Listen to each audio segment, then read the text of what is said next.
الحمدللہ وحدہ والصلاۃ والسلام علی من لا نبی بعدہ اما بعد فاعوذ باللہ من الشیطان الرجیم بسم اللہ الرحمن الرحیم۔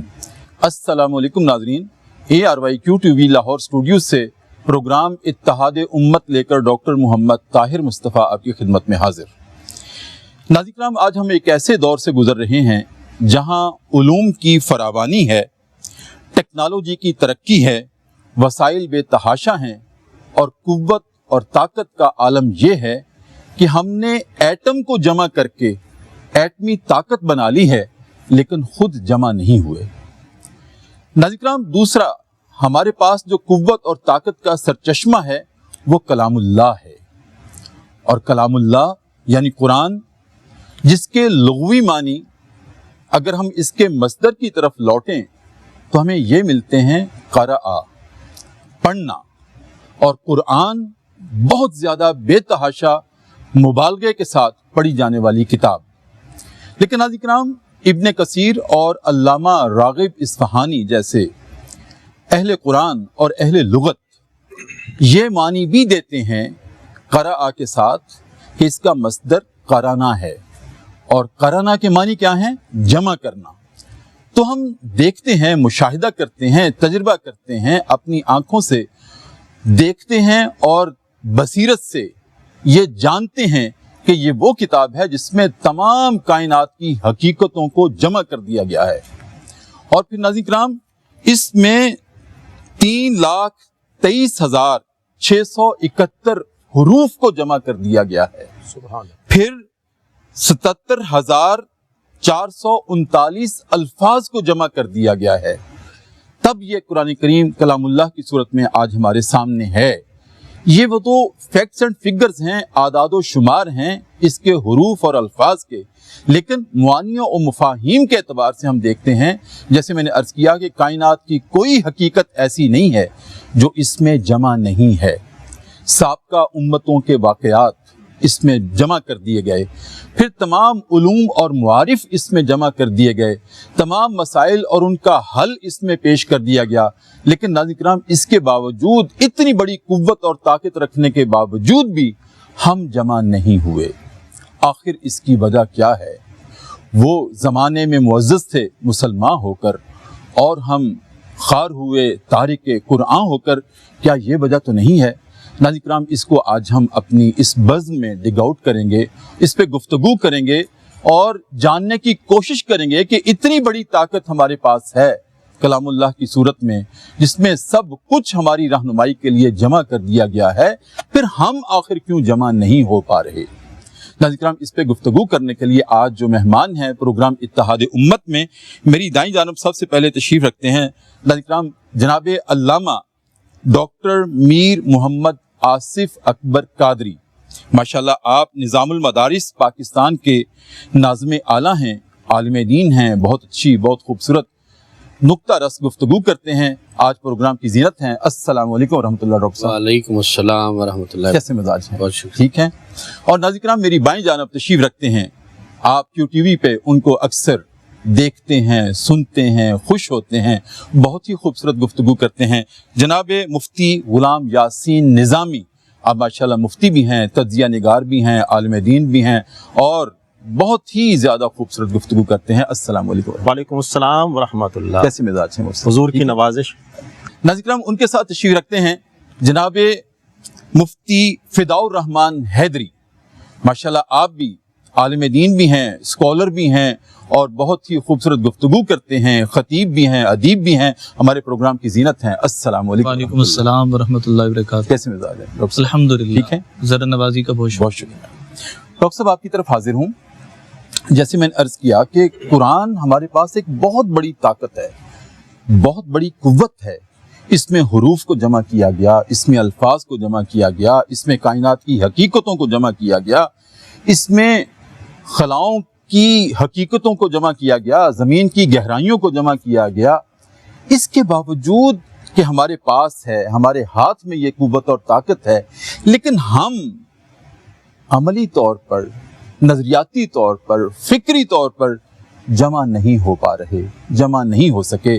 ہم تقسیم شدہ ہیں، ایک اللہ، ایک رسول، ایک قرآن ہمارے پاس موجود ہے، لیکن ہم تقسیم در تقسیم ہوتے جا رہے ہیں۔ اس کی وجہ کیا ہے؟ اور کلام اللہ اتحاد کی کیا بنیادیں فراہم کرتا ہے؟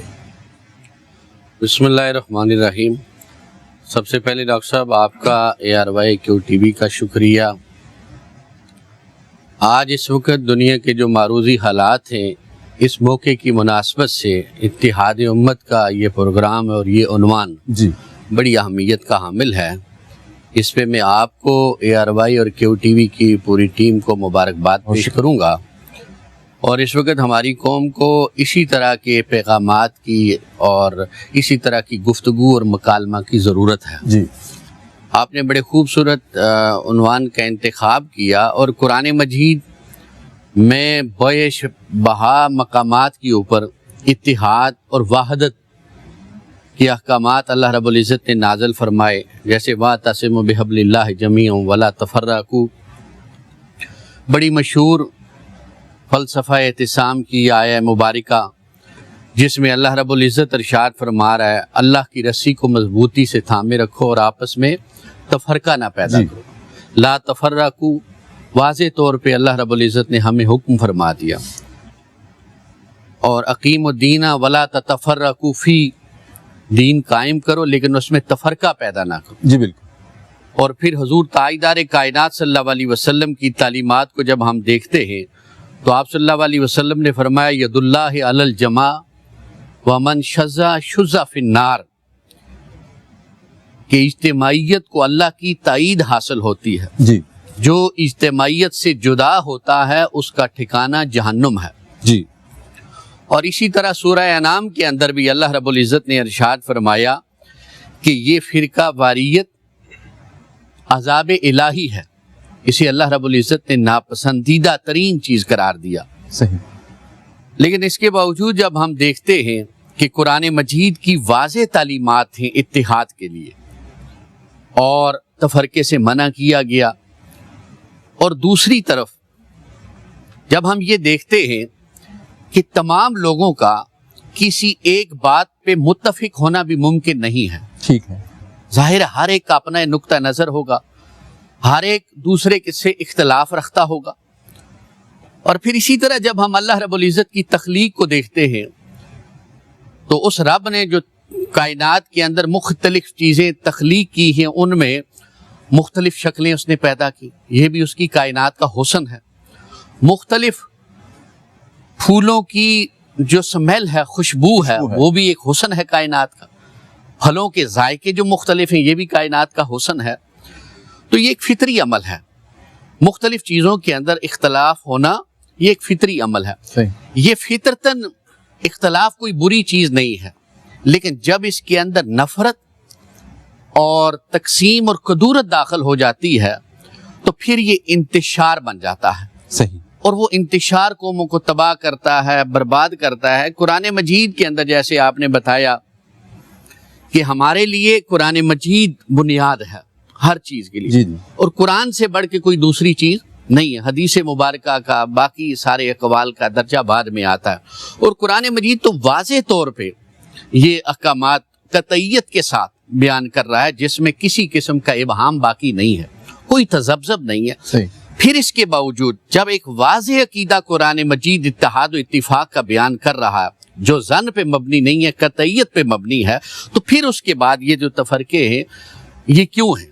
اس کی ایک بنیادی وجہ جو ہمیں سمجھ آتی ہے وہ صرف یہی ہے کہ جو اختلاف رائے ہے، یہ جو اجتہادی اختلاف ہے لوگوں کا، یہ اصل میں ہے۔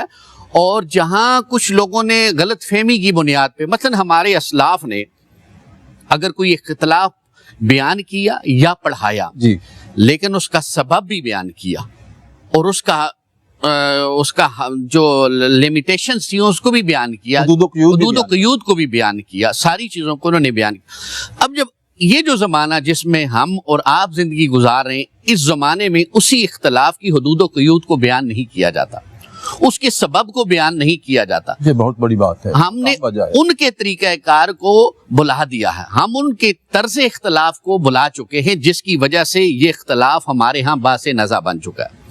یہ کدورت میں جا چکا ہے، یہ نفرت میں جا چکا ہے، یہ تقسیم میں جا چکا ہے، اور اس چیز کو یہ فروغ دے رہا ہے۔ یہ وہ بنیادی وجہ ہے، ورنہ اختلاف جو ہے دین کا حسن ہے، اختلاف کوئی بری چیز نہیں ہے۔ اور صحابہ کرام کے دور میں بھی اختلاف ہوا، تابعین کے دور میں بھی، تبع تابعین کے دور میں بھی اختلاف ہوتا رہا۔ آپ کی اجازت تو میں مفتی صاحب کو شریک گفتگو کر لوں۔ مفتی صاحب، جیسے کہ ڈاکٹر صاحب نے بھی یہ کہا کہ یہ اختلاف فطری ہے، ہر ایک کا اپنا نقطہ نظر ہے، لیکن نفرت نہیں ہونی چاہیے، کدورت نہیں ہونی چاہیے۔ اختلاف تو ہو سکتے ہیں، کائنات میں ہر چیز مختلف ہے، لیکن ایک حسن ہے۔ جب نفرتیں پیدا ہو جائیں اختلافات کی صورت میں، تو ان نفرتوں کو ہم قرآن کریم کی ہدایات کی صورت میں، قرآن کریم کے درس کی صورت میں، قرآن کریم کے فیضان کی صورت میں ہم کیسے دور کر سکتے ہیں؟ بسم اللہ الرحمن الرحیم۔ حضور بہت بہت شکریہ۔ پہلی بات تو یہ ہے کہ بڑے ادب سے عرض ہے جی کہ لوگوں کو اصل میں اختلاف کا پتہ ہی نہیں ہے، اختلاف ہوتا کیا ہے۔ صحیح۔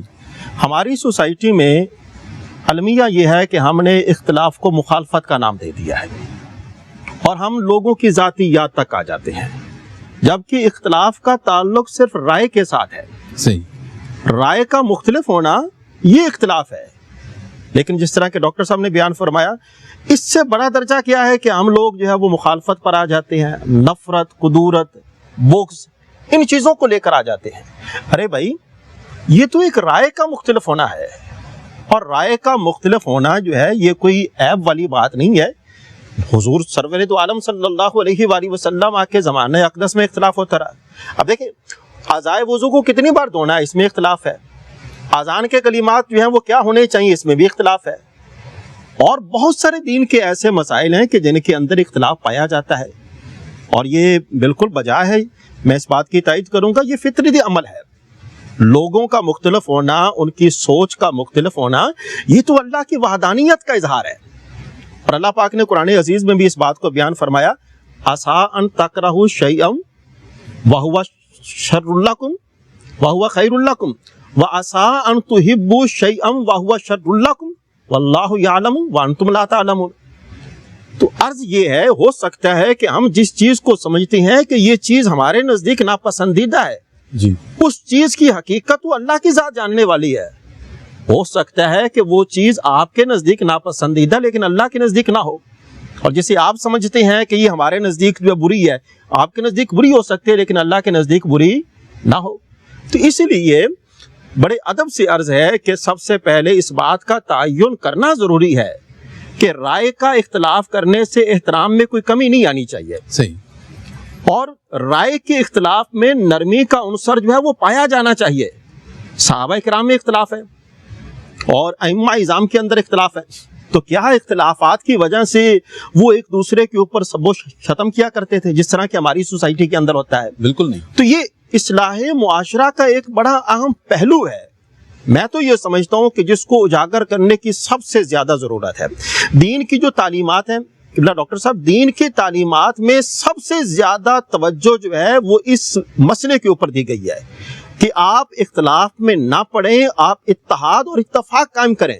میں اس کی ایک مثال آپ کے سامنے عرض کرنا چاہوں گا، نماز ہے۔ جی جی، اس کے بعد دوبارہ انشاءاللہ سے گفتگو کرتے ہیں۔ ناظرین کرام، وقفہ ہے، پروگرام اتحاد امت ARYQ-TV لاہور اسٹوڈیوز ہے، اور وقفے میں ہم جایا کرتے ہیں دربار رسالت میں، اور اپنے نبی کریم صلی اللہ علیہ وآلہ وسلم کی ذات اقدس پر والہانہ انداز میں درود کریم پیش کرتے ہیں اور واپس آتے ہیں۔ وقفے کے بعد ناظرین کرام دوبارہ آپ کی خدمت میں حاضر ARYQ-TV لاہور اسٹوڈیوز ہے، اور ہمارا پروگرام ہے اتحاد امت۔ جناب علامہ مفتی فداء الرحمان حیدری، آپ کی طرف حاضر ہوں۔ ڈاکٹر صاحب نے ماشاءاللہ خوبصورت گفتگو کی بنیاد رکھی، اور مفتی صاحب نے اس پر ماشاءاللہ بہت ہی خوبصورت دلائل کے ساتھ گفتگو کی۔ اختلاف کیا ہوتا ہے، اور اس کی روشنی میں جو اختلاف رائے ہونا چاہیے وہ تو فطری ہے، لیکن اس کی وجہ سے نفرتیں اور کدورتیں جنم نہیں لینی چاہیے۔ جیسے کہ مفتی صاحب نے بھی اشارہ کیا، ڈاکٹر صاحب نے بھی اشارہ کیا کہ اختلاف رائے کا صحابہ میں بھی تھا، اور صحابہ کی وہ جماعت ہے اور صحابہ کا وہ عہد ہے کہ ان کے درمیان نبی محتشم صلی اللہ علیہ وآلہ وسلم موجود ہوا کرتے تھے۔ تو آپ صلی اللہ علیہ وسلم اس اختلافی صورت کو کیسے حل کیا کرتے تھے؟ ہمیں سیرت طیبہ سے کیا مثالیں ملتی ہیں؟ الحمدللہ والصلاة والسلام علی من لا نبی بعد۔ قال اللہ عز وجل فی کتاب المجید والبرہان الرشید وَأَنَّ هَذَا صِرَاطِي مُسْتَقِيمًا فَاتَّبِعُوهُ وَلَا تَتَّبِعُوا السُّبُلَ فَتَفَرَّقَ بِكُمْ عَنْ سَبِيلِهِ ذَلِكُمْ وَصَّاكُمْ بِهِ لَعَلَّكُمْ تَعْقِلُونَ۔ انتہائی شکر گزار ہوں ذرا نوازی پر، اللہ کریم بہترین جزا عطا فرمائے آپ کو، آپ کی پوری ٹیم کو، ARY QTV چینل کو، کہ وقت کی اہم ضرورت ہے اور ہر زمانے میں اتحاد امت کے لیے ناگزیر رہا، خصوصاً آج کل کے دور میں بالکل اس کی اہمیت افادیت مزید بڑھ گئی۔ استاد محترم، آپ نے جو سوال فرمایا کہ نبی علیہ الصلوۃ والتسلیم کے زمانے اطہر میں حضرات صحابہ اکرام علیہم الرضوان کے مابین اختلافات ہوئے، اس کا حل کیا تھا؟ ایک واقعہ کہ اللہ کے نبی صلی اللہ علیہ وسلم نے جو حکم فرمایا کہ فلاں مقام پر پہنچ کر نماز ادا کرنی ہے، صحابہ اکرام علیہم الرضوان چل پڑے اور راستے میں نماز عصر کا وقت ہوا تو ایک جماعت جو تھی انہوں نے کہا کہ اب عصر کا وقت ہوا ہے، نماز یہاں پڑھنی ہے۔ دوسرا فریق جو تھا اس کی رائے یہ بنی کہ نبی علیہ الصلوۃ والتسلیم نے جو حکم فرمایا ہے کہ جب تک وہاں پہنچ نہ جائیں مقام پر پہنچ کر ہی ادا کرنی ہے، تو ایک گروہ نے کہا کہ بھئی وقت داخل ہو گیا ہے، ہم یہاں پڑھیں گے۔ دوسرے گروہ نے اسی مقام پر پہنچ کر نماز پڑھی، نماز ادا کی، بارگاہ رسالت میں حاضر ہو کر اپنی جو آراء تھی وہ رکھ دی، تو نبی علیہ الصلوۃ والتسلیم نے دونوں کو درست قرار دیا۔ اس سے یہ ایک سبق بھی، ایک پیغام بھی ہے جو ہمارے ذہنوں میں یہ ڈال دیا گیا نا کہ ایک وقت میں ایک ہی چیز ٹھیک ہوگی، جی دو چیزیں ٹھیک نہیں ہو سکتی۔ صحیح۔ اب صحابہ کرام علیہم الرضوان ہیں جو معیار ہیں، تو ان کے مابین اختلاف آراء واقع ہوتا ہے، آقا کریم صلی اللہ علیہ وسلم دونوں کو درست قرار دیتے ہیں۔ صحیح۔ اللہ کے نبی صلی اللہ علیہ وسلم تشریف فرما ہیں، حضرات صحابہ کرام علیہم الرضوان بھی آپ کے ارد گرد جو ہے وہ بیٹھے ہوئے ہیں، اور کچھ خط کھینچے اور ایک خط مستقیم، اور قرآن کی یہ آیت ان ھذا صراطی مستقیما فاتبعوہ، یہ میرا راستہ ہے، سیدھا ہے، اسی کی پیروی کرو، ولا تتبعوا السبل فتفرق بکم عن سبیلی، مختلف راستے نہیں۔ اب یہاں راستے سے مراد کہ جو اصول ہیں دین کے، اصول دین سب کے ہاں ایک جیسے ہیں، فروع میں جو ہے وہاں اگر آراء کا اختلاف ہوتا ہے تو اس یعنی اختلاف آراء کو نزاع کا سبب نہیں بنانا چاہیے، باعث نزاع نہیں کرنا چاہیے اس کو۔ جو آج ہمارے ہاں ڈاکٹر صاحب جو چیزیں چل رہی ہیں کہ ذرا سی ایک میں نے اپنی رائے رکھ دی، فوراً سے پہلے چڑھ دوڑتے ہیں، بات سمجھنے کے لیے تیار ہی نہیں، اگلے کا موقف، نظریہ، پوائنٹ آف ویو کیا ہے، سبب کیا ہے، پس منظر کیا ہے، سننے کے لیے تیار نہیں، ٹھک کر کر فوری طور پر اس کی ایسی تیسی بجا کے رکھ دی جائے، اور یہ پتہ ہی نہیں ہے کہ بھئی یہ آدمی کا نظریہ معلوم تو کر لیں۔ تو سرکار دو عالم صلی اللہ علیہ وسلم نے صحابہ اکرام علیہم الرضوان کی تربیت فرمائی۔ یہی وجہ ہے کہ صحابہ اکرام علیہم الرضوان کے مابین فقہی اختلافات کے ہوتے ہوئے کہیں نہیں ملے گا کہ صحابہ کے مابین جنگ و جدل ہوا اور یعنی فقہی اختلاف کی بنیاد پر کوئی نفرت اور کدورت پیدا ہو، ایسا ہرگز نہیں ملتا ہمیں۔ تو اس لیے ہمارے لیے جو معیار ہیں وہ صحابہ کرام علیہم الرضوان ہیں۔ بالکل ٹھیک ہے۔ ڈاکٹر صاحب، مفتی فداء الرحمان صاحب نے ایک بات کہی ہے کہ ایک واقعے کا تذکرہ کیا کہ صحابہ کرام کو نبی کریم صلی اللہ علیہ وسلم نے ارشاد فرمایا تھا کہ وہاں پہنچ کر نماز عصر ادا کرنی ہے۔ تاخیر ہو رہی تھی نماز میں، کچھ صحابہ نے راستے میں پڑھ لی اور کچھ کا موقف ہوا کہ نہیں، نبی کریم کی ہدایت یہی تھی کہ وہاں جا کے پڑھنی ہے۔ اچھا، میں سمجھتا ہوں کہ دونوں نے اجتہاد کیا۔ اب اجتہاد جو سوچ بچار سے کام لے کر کسی نتیجے پر پہنچنا ہے، اس کا دروازہ آج بھی کھلا ہے، وہ باعث ثواب ہے۔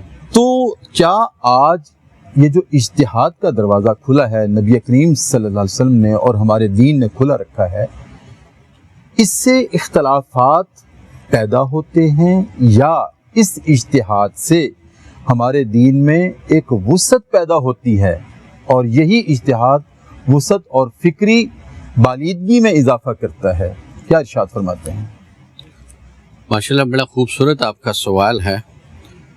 دیکھیے دین اسلام کے اندر اجتہاد ثواب کا باعث ہے، صحیح، اور اس وقت ہمارے جتنے بھی مسائل ہیں تقریباً وہ اجتہادی ہیں، جی اعتقادی کم ہیں، اجتہادی زیادہ ہیں۔ جی اور اجتہادی وہی ہوتا ہے جس میں ظن ہو اور جس کے اندر کوئی ابہام ہو، جس کے اندر کوئی واضحیت نہ ہو، جی بالکل، تو اس کے اوپر پھر اجتہاد کیا جاتا ہے۔ اور جو اجتہاد کرنے والے ظاہر ہے ان کا بھی ایک لیول دین اسلام میں اصول علم الاصول کے اندر وضع کر دیا گیا ہے کہ یہ ان کا معیار ہوگا۔ اب دیکھیے کہ ایک عالم دین اگر کسی چیز کو اپنے نزدیک حرام قرار دے رہا ہے تو وہ یہ نہیں کہتا کہ جو اسے حلال قرار دے رہا ہے وہ گمراہ ہے، وہ دین سے خارج ہے۔ یہ طریقہ کار غلط ہے جو اس وقت آج باعث نزاع ہے، جو اس وقت امت میں انتشار اور تفرقے کا بنیادی ذریعہ بنا ہوا ہے۔ وہ یہ ہے کہ اپنی رائے قائم کرنا، دین مسلط کرنا اور غلط اور بنیادوں کے اوپر، یہ غلط ہے۔ رائے دینا، دعویٰ کرنا کہ میں ہی صحیح ہوں، یہ بھی غلط ہے۔ اور دوسرے کو کریٹیسائز کرنا، دوسرے کو نیچا دکھانا اور دوسرے کے بارے میں کوئی غلط جملہ کہنا، یہ بھی غلط ہے۔ صحیح، یہ بالکل شریعت اس چیز کی اجازت ہے نہیں۔ ہاں آپ اپنا نقطہ نظر بیان کر دیں کہ میرے نزدیک یہ جائز ہے، کس بنیاد پہ جائز ہے، وہ دلائل کے ساتھ اس کے جواز کا ثبوت فراہم کر دے، اپنا فتویٰ دے دے۔ یا میرے نزدیک یہ چیز ناجائز ہے، کس بنیاد پہ ناجائز ہے، قرآن و سنت کے دلائل کے ساتھ اپنی رائے، مفتی کا فتویٰ اس کی رائے ہوتی ہے۔ تو آج کل جو ہو رہا ہے وہ یہ ہو رہا ہے کہ خود جو رائے دیتے ہیں دوسرے کے اوپر فتویٰ لگا دیتے ہیں کہ جس نے اس کو جائز قرار دیا، میں نے ناجائز قرار دیا، جو جائز قرار دے رہا ہے وہ دین سے خارج ہے۔ یہ تفرقہ اور یہ انتشار کا ذریعہ ہے، یہ عوام کو آپس میں باہمی دست و گریباں کر رہا ہے۔ ہم جب دیکھتے ہیں ائمہ فقہ کی طرف تو انہوں نے بھی ظاہر ہے اجتہاد کیا، دینی مسائل کا استنباط کر کے امت کو دیا، ایک بڑا ذخیرہ دیا، لیکن آپس میں ایک دوسرے کا بے مثال ادب کیا کرتے تھے۔ حضرت امام شافعی حضرت امام محمد کے شاگرد تھے، اور حضرت امام محمد حضرت امام اعظم ابو حنیفہ کے شاگرد۔ جی بالکل۔ اب دیکھیے اسی مکتب کے اندر حضرت امام شافعی کچھ اصولوں کے اوپر امام اعظم ابو حنیفہ امام محمد کے استاد سے اختلاف کرتے، لیکن وہ اسے کوئی خندہ پیشانی کے ساتھ قبول کرتے۔ یہ نہیں کہتے کہ آپ بے ادب اور گستاخ ہو گئے چونکہ آپ نے میرے استاد کے اوپر اختلاف کیا۔ اب دیکھیں یہ ایک ہی مکتب ہے اور اسی میں ان کے استاد کے اوپر اختلاف ہو رہا ہے، لیکن خندہ پیشانی کے ساتھ اسے قبول کر رہے۔ آج کل اس چیز کو پروموٹ کرنے کی ضرورت ہے، اور یہ فکر ہمارے ہاں ختم ہوتی چلی جا رہی ہے۔ اگر کوئی کسی سے اختلاف کرتا ہے تو وہ اس اختلاف کو نفرت کے زمرے میں لے لیتا ہے اور اسی کی بنیاد کے اوپر اس کو جواب دیتا ہے، جس سے انتشار پیدا ہوتا ہے، جس سے تفریق پیدا ہوتی ہے اور جس سے تفرقہ فروغ پاتا ہے۔ یہ وہ بنیادی چیزیں اگر اس کو ہم ختم کر لیں تو ہمارے معاشرے کے اندر پھر دوبارہ اسلام کی وہی خوبصورت تصویر جو ہے، جو خوبصورت جو ایک طریقہ کار ہے، رواج ہے، پھر دوبارہ وہ دوام پا سکتا ہے۔ اور پھر اسی طرح جب ہم ائمہ فقہ کو دیکھتے ہیں تو حضرت امام شافعی جب حضرت امام اعظم ابو حنیفہ کے دربار پہ تشریف لے جاتے ہیں تو وہ مسلک شافعی کے مطابق نماز نہیں پڑھتے، وہ آمین بالجہر بھی نہیں کہتے جی، اور رفع یدین بھی نہیں کرتے۔ لوگوں نے صاحب مزار کو تکلیف انہوں نے کہا ان کا حیا ہے، جی بالکل، اپنے صاحب مزار کا حیا کرے۔ اور پھر دیکھیے بغداد والوں نے جب فجر کی نماز کے وقت حضرت امام شافعی کو امامت کے لیے فرمایا کہ آپ امامت کریں، انہیں علم تھا اس بات کا کہ حضرت امام شافعی کے نزدیک دعائے قنوت جو ہے نا وہ افضل ہے فجر کی نماز کے اندر، جب حضرت امام شافعی فجر کی امامت کروانے لگے تو انہوں نے دعائے قنوت کو چھوڑ دیا. ہاں تو لوگوں نے انہیں پوچھا کہ آپ کا تو یہ عقیدہ اور آپ کا تو یہ مذہب ہے، لیکن آپ نے فجر کی نماز کے اندر دعائے قنوت کو نہیں پڑھا. آپ نے فرمایا کہ میں نے اپنے میزبانوں کا حیا کیا. سبحان اللہ. تو یہ ہمارے اسلاف کا، ہمارے بزرگوں کا، ہمارے مشاہیر اور ہمارے واضح. فقہا کا انداز تھا. مفتی صاحب، ایک ہے اعتقادی اختلاف.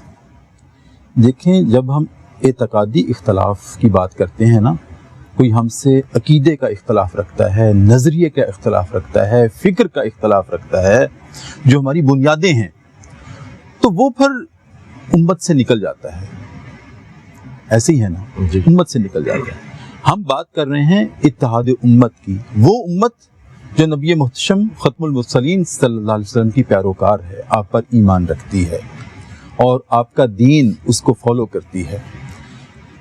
اس امت میں اعتقادی اختلاف کی تو ہم بات ہی نہیں کر رہے، ہم تو فقہی فروعی اختلافات کی بات کر رہے ہیں کہ جس سے نفرتیں نہیں پنپنی چاہیے. لیکن ہم دیکھتے ہیں کہ ہمارے معاشرے میں اس مسلکی اور فروعی اختلافات کے علاوہ کچھ ذات پات کے اختلافات ہیں. کچھ سب یہ کہاں سے آ گئے؟ اس کی بنیادیں کیا ہیں ذات پات کی؟ کیا قرآنیات میں ہمیں اس کے کوئی اشارے ملتے ہیں؟ قرآن میں ایک اشارہ ہمیں ملتا ہے کہ ہم نے تمہارے لیے قبائل بنائے، ہم نے تمہارے لیے قومیں بنائیں، لیکن وہ اس لیے نہیں کہ اختلافات پیدا ہوں، وہ تو تعارف کے لیے ہے. کیا ارشاد فرماتے ہیں اس بارے میں؟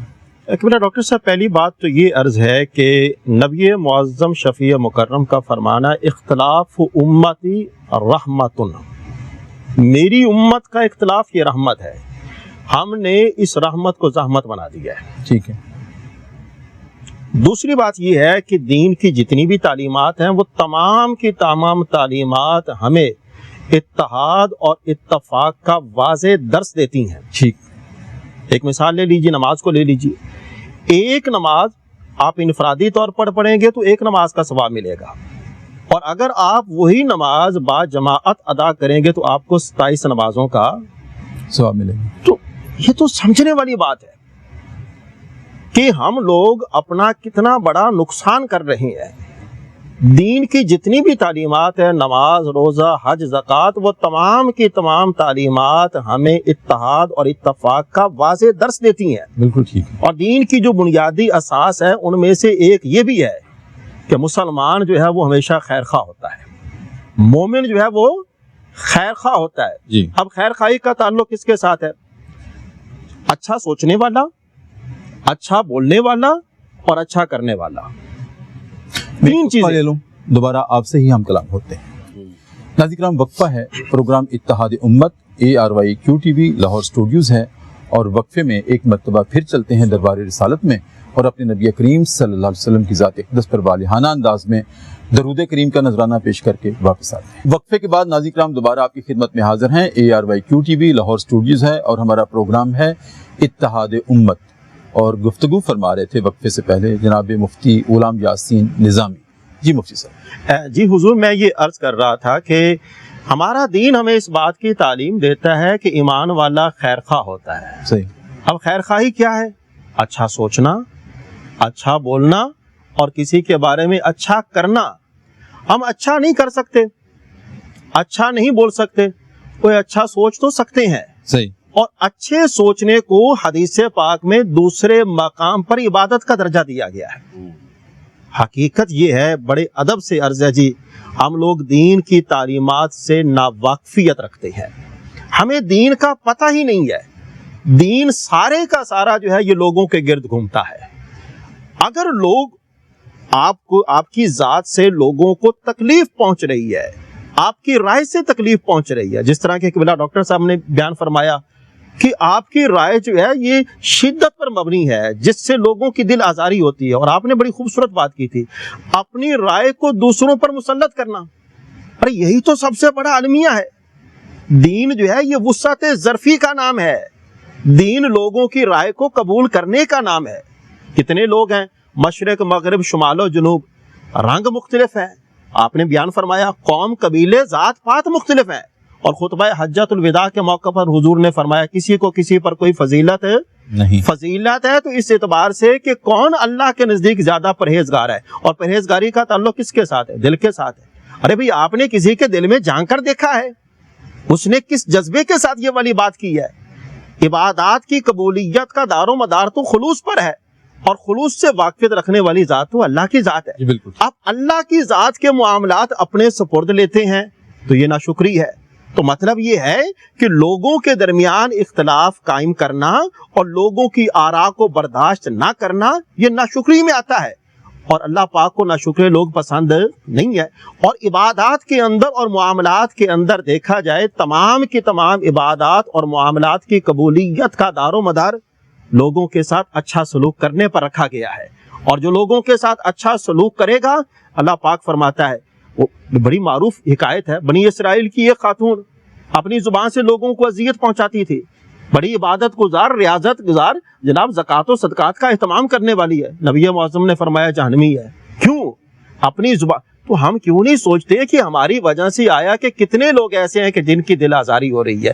تو میں تو یہ سمجھتا ہوں ہمیں چاہیے کہ دین کے اس اصول کو اپنے سامنے رکھیں اور لوگوں کی دل آزاری سے اپنے آپ کو بچائیں، اور ایک خیر خواہی کا جذبہ جو ہے وہ ضرور پیدا کریں، کیونکہ خیر خواہی کا تعلق ایمان کے ساتھ ہے، اور مومن جو ہے وہ ہمیشہ خیر خواہی کے جذبے سے سرشار ہوتا ہے۔ جی مفتی فداء الرحمن صاحب، میں نے عرض کیا تھا اور بات طویل ہو گئی جناب مفتی غلام یاسین نظامی کی، کہ قرآن کریم نے یہ جو تصور دیا ہے کہ ہم نے تمہارے قبائل بنائے، ہم نے تمہارے خاندان بنائے، اور عہد رسالت میں بھی اس کی ہمیں مثالیں ملتی ہیں، قبیلہ بنو ہاشم ہے اور قبیلہ بنو سعد ہے۔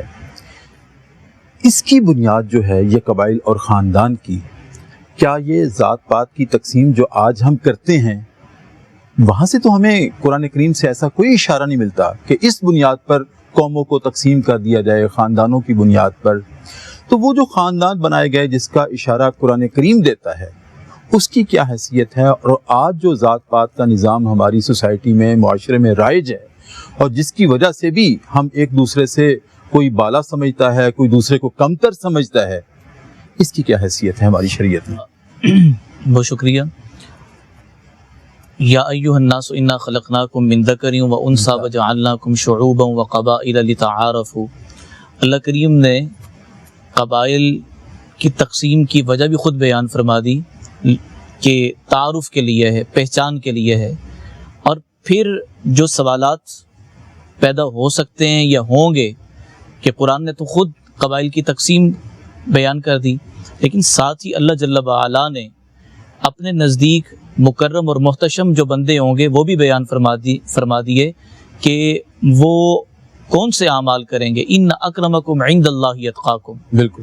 جو متقی ہوگا وہ کسی خاندان سے ہے، کسی قبیلے سے ہے، وہ اعلیٰ و عرفہ ہوگا۔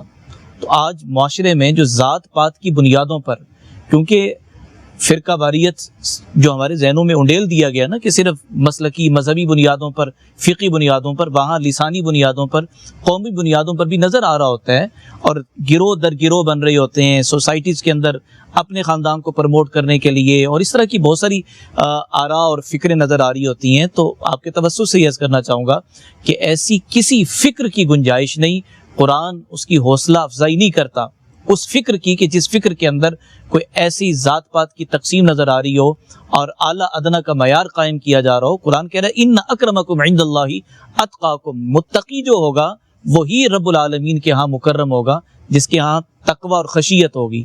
تو یہاں ذات پات کی بنیادوں پر بڑا کر دینا، چھوٹا کر دینا، اور پھر اس طرح کی چیزیں چھوڑ دینا، میں آپ کے توسط سے عرض کرنا چاہوں گا یقیناً وہ لوگ مجھے سن رہے ہوں گے، دیکھ رہے ہوں گے جو خاندانوں پر، نسب پر انگلیاں اٹھاتے ہیں کہ ان کا نسب کیا ہے، ان کا خاندان کیا ہے۔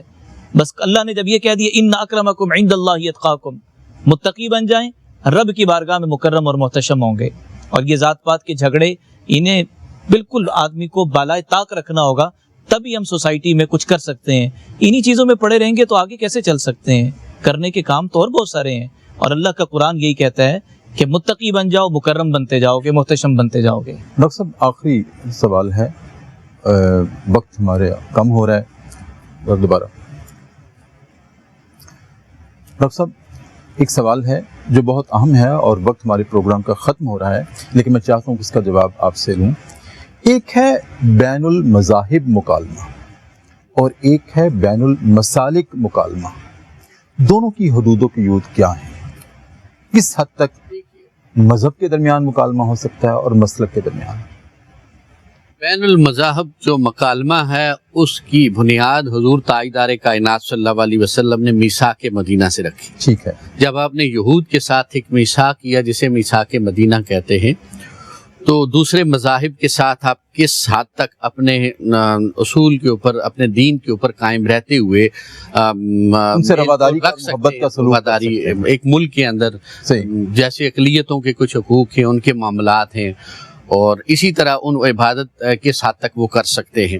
دوسرا ہے بین المسالک رواداری۔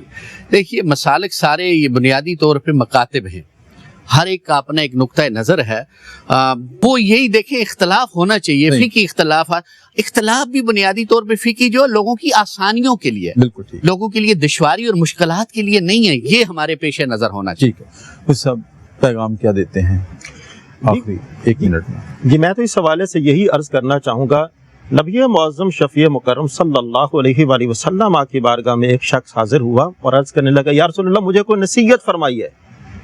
آپ نے فرمایا غصہ نہ کرو۔ اس نے کہا حضور اس کے علاوہ؟ آپ نے فرمایا غصہ نہ کرو۔ حضور اس کے علاوہ؟ آپ نے فرمایا غصہ نہ کرو۔ یہ جو غصہ کرنا ہے نا، یہی اصل میں نفرت کی سب سے بڑی وجہ ہے۔ ہمیں چاہیے نرمی کے ساتھ صحیح۔ اور وسعت ظرفی کے ساتھ دوسری کی رائے کو سنیں۔ اور قبلہ ڈاکٹر صاحب بسا اوقات یہ ہوتا ہے کہ وقتی طور پر ہمیں لگتا ہے کہ اس کی رائے درست نہیں ہے، اور بعد میں احساس ہوتا ہے کہ واقعتاً وہ تو ٹھیک کہہ رہا تھا۔ آپ تھوڑا سا وقت دیجئے، اپنے آپ کو بھی وقت دیجئے اور اپنے ماحول کو بھی وقت دیجئے۔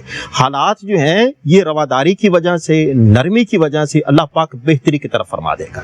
یہ صاحب کیا میرے ذہن میں تو آیت آ رہی ہے، وَلَا تُجَادِلُوا أَهْلَ الْكِتَابِ إِلَّا بِالَّتِي هِيَ أَحْسَنُ، کہ جو قرآن اہل کتاب سے مکالمہ مناظرہ جو بھی ہے اس میں احسن طریقے کا حکم دے رہا ہے۔